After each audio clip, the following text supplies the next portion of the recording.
ఏ దేశ చరిత్ర చూసినా ఏమున్నది గర్వకారణం, నరజాతి చరిత్ర సమస్తం పరపీడన పరాయణం.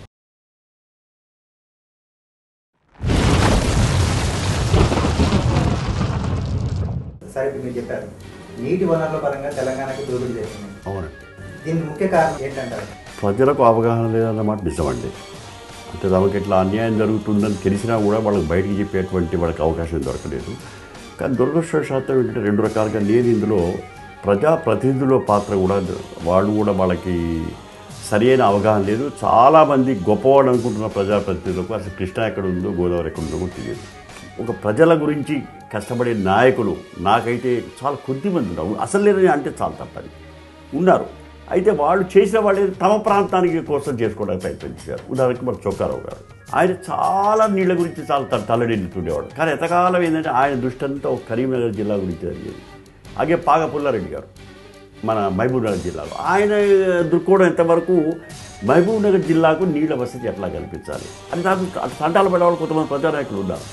కానీ ఎవరైతే ఎమ్మెల్యేస్ మినిస్టర్స్ అన్నవాళ్ళు ఉన్నారో వాళ్ళకి ఎంతకాలం నాకు మంచి పదవి రావాలా, మంచి పదవి ఎట్లా వస్తుంది, ఇక్కడ సమైక్యాంధ్రలో ఉన్నారు. సమైక్యాంధ్రలో బలం వాళ్ళ దగ్గర ఉంది. అంటే ముఖ్యంగా మీకు తెలుసు ఉన్న చీఫ్ మినిస్టర్స్లో ఒక 2-3 తప్ప ఎక్కువ మంది చీఫ్ మినిస్టర్స్ సీమా నుంచి. మరి సీమాంధ్ర నాయకుల్ని వాళ్ళ మెప్పు పొంది వాళ్ళని ఒప్పించాలంటే వాళ్ళు నొప్పించకూడదు. వాళ్ళు నొప్పించకుండా ఉంటేనే తమకు పదవులు వస్తాయి. అందుచేత సాధ్యమైనంత వరకు వాళ్ళకి ఏంటంటే తమ ప్రాంతానికి ఏమైనా చేసుకోగలిగితే చేసుకున్నారు తప్ప అది కూడా వాళ్లకు ఏమాత్రం కష్టం కలిగించకుండా ఉండేటట్టుగా. అంటే చాలా వాళ్ళు ఏంటంటే ప్రజల కోసం పనిచేసే కంటే వాళ్ళ తమ వ్యక్తిగత స్వార్థాల కోసం చేశారు అన్నది నాకు కనపడుతుంది. అంటే అన్ని రకాలుగా చెప్పలేము, అట్లాంటి పూర్తిగా కూడా నెట్టలేము. కానీ అది అవగాహన తక్కువ అండి. ఈ రంగంలో మీ అనుభవం తెలంగాణ రాష్ట్రానికి ఏ విధంగా ఉపయోగపడుతుంది అనుకుంటున్నారు? చూడండి, ఇప్పుడు తెలంగాణ ఏర్పడితే ఇప్పుడు నా అదృష్టం చాలా, ఇప్పుడు నా యొక్క ప్రయత్నంలో కానీ ఇప్పుడు చాలామంది రిటైర్ అయిన ఇంజనీర్స్ కూడా వాళ్ళు ఇంట్లో కూర్చోవడం, నేనే దానికి మోడల్ అని చెప్పాను. కానీ నా దగ్గర నుంచి నన్ను మాత్రం ఇన్స్పిరేషన్ తీసుకున్నారు చాలామంది. ఈ సారే ఎందుకు చేస్తున్నప్పుడు మేము ఎందుకు చేయకూడదు అన్న ఉద్దేశం కూడా చాలామంది కలిగి ఉండొచ్చు. ఈవేళ కొంతమంది రిటైర్ అయిన ఇంజనీర్స్ ఇంకా వాళ్ళు ఉద్యోగాల్లో 1-2 లక్షల కోసం కాంట్రాక్టర్ దగ్గర అక్కడెక్కడ పనిచేస్తున్నారు. వాళ్ళని తప్పు పట్టరు. కొందరు మాత్రం స్వచ్ఛందంగా సేవ చేసి తెలంగాణలో ఏ ప్రాజెక్టు వల్ల ఏ డిస్ట్రిక్ట్కి ఎట్లా సమస్య తీరుతుంది అని స్వచ్ఛందంగా అనేక పథకాలు తయారు చేస్తున్నారు. చేసిన తర్వాత ఇప్పుడు మేమే మా అందరి ఆలోచన ఏమిటంటే ఇప్పటికి కూడా మేము ప్రెషర్ తీసుకొచ్చి గవర్నమెంట్ మీద ప్రెషర్ చేస్తున్నాం. ఇప్పుడు మా రిటైర్డ్ ఇంజనీర్స్ ఫోరం వాళ్ళ ప్రయత్నం వల్లనే ఈవేళ ప్రాణహిత చేవల ప్రాజెక్టు సాకారమైంది. వాళ్ళ కృషి వల్లనే ఈవేళ అనేక ప్రాజెక్టులు, ఇప్పుడు మనం డిండి ఎత్తిపోతల పథకం అని, పాలమూరు లిఫ్ట్ ఇరిగేషన్ స్కీమ్ అని, పాలమూరు జూరాల లిఫ్ట్ ఎత్తిపోతల పథకం అని, ఇట్లాంటి అనేక పథకాలని మన రిటైర్డ్ ఇంజనీర్స్ వాళ్ళు కష్టపడి వాళ్ళు ప్లాన్స్ తయారు చేసి చేస్తున్నారు. ఇది కేవలం రూపకల్పన చేసి శాంక్షన్ వరకే. ఈవేళ తెలంగాణ వస్తే తెలంగాణలో నీళ్లు ఉన్నాయండి. కానీ మా దురదృష్టం ఏంటంటే భూములు బయట ఉన్నాయి. మనకు గ్రావిటీ ద్వారా అంటే డ్యాములు కట్టి మామూలుగా కాలువల ద్వారా వాలు మార్గంగా తెచ్చుకోవడానికి అవకాశాలు తక్కువ ఉన్నాయి. ఈవేళ తెలంగాణలో ఉన్న పరిస్థితి అంటే 2-3 డ్యాములు ఉన్నాయి. ఒకటి కృష్ణాలో జూరాల ప్రాజెక్టు ఉంది, అక్కడి నుంచి కాలువల ద్వారా నీళ్ళు వస్తాయి. ఇంకోటి శ్రీరామ్ సాగర్ ప్రాజెక్టు ఉంది, అక్కడి నుంచి కాలువల ద్వారా నీళ్ళు వస్తాయి, పెద్ద డ్యాములు.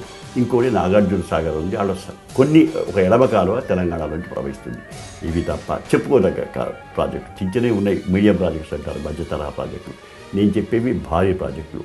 ఇవి కాకుండా అనేకమైన ఎత్తిపోతల పథకాలు అనేది ప్రభుత్వాన్ని మేము చెప్తున్నాం. ఎత్తిపోతల పథకాలు తీసుకురావాలి. ఎందుకంటే ఇక్కడ 50-60 లక్షల ఎకరాలు అనేక జిల్లాల్లో సారవంతమైన భూములు నీళ్ళ కోసం ఆవురవుతుంది. వాళ్ళకి నీళ్లు కావాలంటే నీళ్లు ఉన్నాయి. నీళ్లు లేవా? మీకు నీళ్లు ఉన్నాయి, కానీ ఎక్కడున్నాయి? అవి కింద ఉన్నాయి. మీరు ఎక్కడున్నారు? పైన ఉన్నారు. అంటే ఈవేళ మన ఫస్ట్ ఫ్లోర్లో సెకండ్ ఫ్లోర్లో ఇల్లు కట్టుకుంటున్నామండి. నీళ్లు ఉన్నాయి కింద. మన నీళ్లు ఉన్నాయి కదా, అవి కిందనే ఉండడానికి వాళ్ళు గ్రౌండ్ ఫ్లోర్ వాడికే ఇచ్చేస్తే ఎట్లా? మనం కూడా తీసుకోండి. మనం ఏం చేస్తున్నాం? పంపులు పెడుతున్నాం, మోటార్ పెడుతున్నాం. 100 అంతస్తులైనా సరే, 1000 అంతస్తులైనా సరే ఈవేళ నీళ్లు సరే అప్పుడు మనం తాగడానికి వాడుతున్నాము. ఈవేళ సాగునీటి కోసం కూడా పంపులు పెట్టి ఆ నీళ్లను పైకెక్కించి నీళ్లు తీసుకురావాల్సిన అవసరం ఉన్నది. అయితే చాలామందికి ప్రశ్నలు, ఏమండి ఇది బృహత్ కార్యక్రమం కదా, మీకు ఇంత పవర్ ఎక్కడి నుంచి వస్తుంది, ఆ పవర్ ఖర్చు ఎవరు భరిస్తారు? దీని ప్రశ్నలకు సమాధానం వెతుకుతున్నాం, వెతికాము. దానికోసమని సొంత విద్యుత్ కేంద్రం ఏర్పాటు చేస్తే, అంటే మనం బొగ్గు ఉరుకొచ్చి ఎందుకంటే ఇప్పుడు ఇవన్నీ కూడా ఏమవుతాయంటే ఈ విద్యుత్ అనేది కేంద్రం ఏర్పాటు చేస్తే 12 నెలలు విద్యుత్ ఉత్పత్తి చేస్తే 4 నెలలు ఫ్రీగా రైతులకు వదిలిపెట్టేస్తే మిగిలిన 8 నెలలు వాళ్ళు తయారయ్యే విద్యుత్ అమ్ముకుంటే ఆ వచ్చే లాభాలతోటి ఈ విద్యుత్ కేంద్రం ఖర్చులు కలిసి వస్తాయని చెప్పేసి మా వాళ్ళు స్టడీస్ చేశారు. రిటైర్డ్ ఇంజనీర్స్ వాడు కేంద్ర ప్రభుత్వానికి సమర్పించాం, స్టేట్ గవర్నమెంట్కి సమర్పించాం. అది ఓకే అయిపోతే మాకు సమస్య తీరిపోతుంది. అంటే ఈవేళ యంత్రాంగం ఉంది, ఎన్ని వేల అడుగులకైనా ఎత్తేటువంటి ఉంది. మనకు సెంట్రల్ అరిజోనా అమెరికాలో 2919 అడుగుల మీద ఇరిగేషన్ చేస్తున్నారు వాళ్ళు. అయితే అది చాలా సాంకేతికంగా అభివృద్ధి చెందిన దేశం. మరి మనం చేయగలమా అంటే ఇప్పుడు దానికోసం అనేక ప్రయత్నాలు జరుగుతున్నాయి. అంటే రోజు రోజుకి కృషి చేస్తున్నాము. నాలాంటి వాళ్ళ స్ఫూర్తితో అనుకోండి, లేకపోతే నేను కూడా వాళ్ళలో ఒకరిని అనుకోండి, అనేక మంది ఇంజనీర్లు ముందుకు వచ్చి సొంతంగా వాళ్ళు ఎవ్వరు కూడా మాకు ఒక డబ్బు కానీ ఇవ్వరు.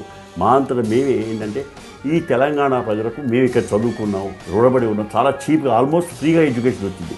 ఈ శేష జీవితాన్ని ఈ రకంగా గడపటం వల్ల కనీసం ప్రజలకు ఉపయోగపడే మార్గం ఒకటి ఆలోచించి చేస్తే బాగుంటుంది అన్న ఆలోచనలో నేను పరిగట్టుకొని నేను ఈవేళ దాదాపు నేను చేస్తున్నాను 10-12 సంవత్సరాల నుంచి ఇదే చేస్తున్నాను.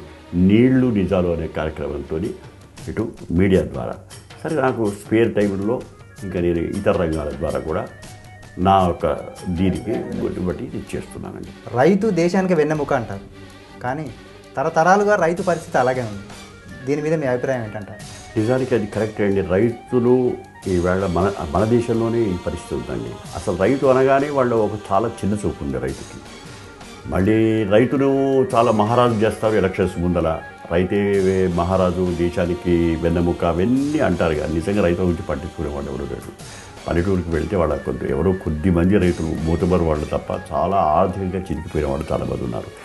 కారణం ఏంటంటే మొదటి నుంచి రైతులు ఏంటంటే వాళ్ళని మనం ఈ ఇరిగేషన్ ఉందనుకోండి, ఉదాహరణకి రైతు ప్రధాన పాత్ర కదా. అసలు ఎండ్ యూజర్ ఎవరు? రైతే కదా. వాడి భాగస్వామ్యం చేయలేదు మనం. అంటే వీడు చెప్పిన డైరెక్షన్స్ ప్రకారంగా వాడు విడవలసింది. వీడు ఎప్పుడు వాడికి నీళ్లు ఎప్పుడు కావాలి, తర్వాత వాడికి ఏమైనా పంటల్లో ఎట్లా చేయాలి, వాడి అవసరానికి తగ్గట్టుగా నీకేం తెలుస్తుంది ఈ వీటి నువ్వే మాట్లాడగాని. ఇప్పుడు కొంచెం చేంజ్ అయిపోయింది అంటే ఎందుకు ఎప్పుడైంది విదేశాల వాళ్ళు ఏంటంటే water users associations, farmers participation మీరు వాళ్ళు ఉంటే తప్ప మేము మీకు సహాయం చేయము, నిధులు ఇవ్వము అని చెప్పి కండిషన్ పెడితే ఇవాళ వరల్డ్ బ్యాంక్ కానీ యూఎస్ఐడి కానీ అమెరికా వాళ్ళు కానీ కండిషన్ పెట్టారు. ఎప్పటిదాకా అయితే రైతుల్ని మీరు ప్రధాన ప్రక్రియలో వాడి భాగస్వామ్యం చెయ్యరో అప్పటిదాకా మేము మీరు మీ ఇష్టం వచ్చినట్టుగా మీరు డ్యాములు కట్టుకొని మీ ఇష్టం వచ్చినట్టుగా కెనాల్ చేసి మీ ఇష్టం వచ్చిగా నీటి విడుదల చేసి వాడు తీసుకుంటాడు, పంట పడుతుందా లేదా, వాడి బాధలేమిటి మీరు చూడరని చెప్పేసి చెప్పాక ఇప్పుడు వాడికి కొంచెం భాగస్వామ్యం కల్పించారు. కానీ ఇప్పటికి కూడా అది కూడా దానికి ఒరిజినల్ ఉద్దేశాలు బాగున్నాయి, కానీ అవి కూడా మన రాజకీయాలు అయిపోయినాయి. వాటర్ యూజర్స్ అసోసియేషన్ పెడతారు, తర్వాత అక్కడ అంతా మళ్ళీ మీకు రాజకీయాల కమిటీలు, సబ్ కమిటీలు, ఎలక్షన్స్ ఉన్నాయి. అంటే కొన్ని రాష్ట్రాల్లో మాత్రం బ్రహ్మాండంగా పడింది. ఉదాహరణకి అదే చెప్తున్నాను, మన భారతదేశంలో ఎక్కడికైనా మీరు ఏ డెవలప్మెంట్ వల్ల గుజరాత్కి వెళ్ళండి, మహారాష్ట్రకి వెళ్ళండి, ఆ రెండు ప్రభుత్వాలలో ప్రజలు ఏ రకంగా వాళ్ళకి ప్రభుత్వం కూడా అవసరం లేదండి. వాళ్ళంతా వాళ్ళే కోఆపరేటివ్ రైతులు కోఆపరేటివ్ సొసైటీస్గా ఏర్పడి మోహిని కోఆపరేటివ్ సొసైటీ అని గుజరాత్లో ఎప్పటి నుంచో పనిచేస్తుంది. Mohini cooperative society. మీకు ఆశ్చర్యపోతుంది, మొత్తం నీళ్లను వచ్చే నీళ్లు పలానా ప్రాజెక్ట్ ఉకాయి ప్రాజెక్ట్ అని ఉంది, ఆ ప్రాజెక్టులో ఉన్న నీళ్లను ఎట్లా పంచుకోవాలని వాళ్ళే ప్లాన్ చేసుకుంటారు. వాళ్ళ దగ్గర ఇంజనీర్స్ ఉంటారు, చేసుకుని వాళ్ళు భాగస్వామ్యం చేసుకుని బ్రహ్మాండంగా తీసుకొని గవర్నమెంట్కి ఇస్తారు. అయ్యా మీకు నీళ్ళు ఇవ్వండి, మేము మొత్తం మీకు వసూలు చేసి మీకు ఇస్తామని చెప్పేసి. అంటే వాళ్ళు ఇక్కడ అట్లాంటి ఆలోచన రాదు వాళ్ళ ప్రభుత్వానికి. అట్లాగే కొత్త ప్రక్రియ ప్రపంచంలో ఎక్కడైనా ఉన్నది అంటే దాన్ని ఎక్స్పెరిమెంట్ చేస్తామంటే నెంబర్ 1 తీసుకునేది మహారాష్ట్ర స్టేట్. మన స్టేట్ వద్దు అంటుంది, బాబోయ్ మాకు వద్దు అంటుంది.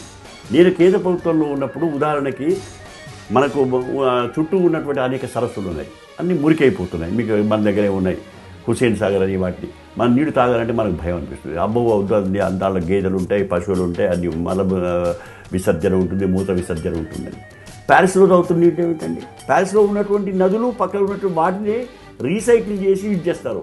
వాళ్ళు ఆ వాటర్ని ఎంత పర్ఫెక్ట్ చేస్తారంటే మీరు బ్యాక్టీరియా ఉండదు, పర్ఫెక్ట్ స్టాండర్డ్స్ ఉంటుంది. మనం ఇంత ట్రీట్ చేశాక కూడా మీరు ఆ నీళ్ళని ఈ నీళ్ళని టెస్ట్ చేయండి, వాళ్ళు చాలా మనం వెనకబడి ఉన్నాం. అట్లాంటి వాళ్ళు ఏం చేస్తారు, మేము ఉచితంగా మేము ఈ నాలెడ్జ్ ఇస్తాము, మీరు దీన్ని వాడండి అంటే మేము జైపూర్లో అడిగాము.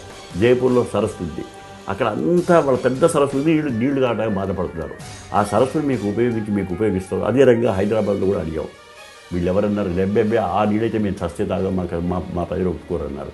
మహారాష్ట్ర వాడు నెంబర్ 1 వాడన్నాడు, మాకు ఇవ్వండి సార్ మేము తీసుకుంటాం. అంటే ఏ కొత్త టెక్నిక్ వచ్చినా ప్రయోగించడానికి రెడీగా ఉన్నటువంటి ప్రభుత్వాలు ఉన్నాయి. ఎందుకంటే వాళ్ళలో యంగ్ ఆఫీసర్స్ ఉంటారు, వాళ్ళలో కొంచెం వాళ్ళ రాష్ట్రానికి బాగు చేయాలనే ఆలోచన. మన కర్మ మనకి ఇక్కడ ఎంతకాలం ఏంటంటే మొదటి ఎందుకంటే ఎవరికి ఇవి అవసరం డబ్బులు, కాంట్రాక్టర్లు. నేను గత 10 ఏళ్ళు చూసి ఇంత డిస్కస్ అయ్యంటే విసిగిపోయానంటే ఇక్కడ వ్యవస్థలో ఎవరికీ కొత్త ఆలోచన లేదండి, అవసరం లేదు. ఎప్పుడైతే బలవంతుడు అనేవాడు ఉంటే పక్కన, ఆ బలవంతుడు ఎప్పుడు కూడా మన సీసీగా చెప్పాడు, బలవంతుడు దుర్బల జాతిని బలహీనుడు గావించాడు. నరహంతలు ధనాధిపతులై ప్రపంచంలో ప్రసిద్ధికెక్కిరి. ఏ దేశ చరిత్ర చూసినా ఏమున్నది గర్వకారణం. నరజాతి చరిత్ర సమస్తం పరపీడన పరాయణత్వం. ఈవేళ బలవంతుడు పక్కన ఉన్నా సరే, కింద ఉన్నా సరే, పైన ఉన్నా సరే వాడు తన పనులు నేర్చుకుంటున్నాడండి. ఈవేళ తెలంగాణకు జరుగుతున్నది కేవలం అదే. రాయలసీమ కృష్ణానదిలో కొద్దిగా హక్కే ఉంది, గోదావరిలో అసలు నీళ్ళు హక్కి లేదు. అయినా కూడా తనకు అక్కడ నాయకుడు వాళ్ళు ఉండబట్టి పోతిరెడ్డిపాడు హెడ్ రెగ్యులేటర్ ద్వారా ఇష్టం వచ్చినట్టుగా కృష్ణానదిలో హక్కు ఉన్నా లెక్కనే కల్పించుకుంటున్నారు. కృష్ణా డెల్టా వాడు బలవంతుడు, వాడికి డబ్బు ఉంది, అధికారం ఉంది, నాయకులు ఉన్నారు. వాడు తీర్మానం చేసుకుంటాడు. ఇక్కడ వీడు చెవి మెరేసి మరీ నీళ్ళు తీసుకెళ్తాడు. ఇక్కడ వీడు పైన ఉన్నాడు, జియోగ్రఫికల్ అడ్వాంటేజ్ ఉంది, ఇక్కడి నుంచి నీళ్ళు పోతాయి, వీడు కావాలంటే దీన్ని ఆపొచ్చు. ఇక్కడ ప్రజలకు హక్కు ఉంది, వీడు బేసిన్ లోపల ఉన్నారు, బేసిన్లో ఎక్కువ భాగం ఉన్నారు. ప్రజలకు నీళ్ళు అవసరం, తాగడానికి నీళ్ళు ఉండవు, సాగునీళ్ళు ఉండవు. ఏమిటంటే వీళ్ళకి బలం లేదు. ఈవేళ అందుకే రాజ్యాధికారం ఎప్పటిదాకా అయితే రాజో ప్రజల్లో మీరు ఎన్ని ప్రయోగాలు చేసినా వాళ్ళ దయాదక్షల మీద ఉండాలా. అందుకే అది చాలా అవసరం అని చెప్పేసి మేము అనుకుంటున్నాం.